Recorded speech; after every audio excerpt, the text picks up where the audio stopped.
ఉచితంగా ఇవ్వటంపై మీకు ఎలా అనిపిస్తుంది? పర్లేదు, బాగానే ఉంది.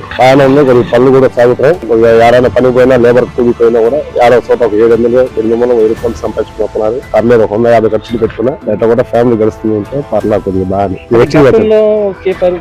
పని ఉండేయా? లేదండి, తక్కువ అండి. అది వారానికి ఒకసారి, 10 రోజులకు ఒకసారి దొరికేది. అప్పుడు మన ఖర్చులు 100, 150 రూపాయలు ఖర్చులు పోయినా ఇంట్లో తెచ్చి ఖర్చు పెట్టుకోవాల్సి వచ్చేది.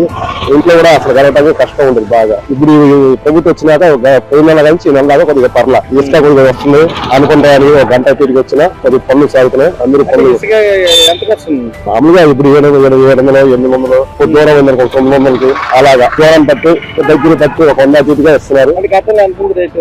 5,000, 6,000 దాకా 7,000 కూడా పోయింది. అది ఎవరైనా కొద్దిగా గోడ బూడ కట్టించుకోవాలన్నా కూడా దర్శకుడు ఏంటంటే ఇది 10,000 పెట్టి తీసుకొని ఇంకా బేసులకి కట్టి ఇవన్నీ కట్టి 20,000, 30,000 యాడ్ చేసుకునే సోమతి లేకుండా ఆపుకునే వాళ్ళు. ఇప్పుడు అదే కూడా ఇప్పుడు పర్సెంట్ ఇప్పుడు కడితే ఈ నెలలో ఒక 8,000, 7,000, 6,000 అయిపోయింది. పర్లా బాగానే ఉంది. పనులు మాత్రం దొరుకుతున్నాయి.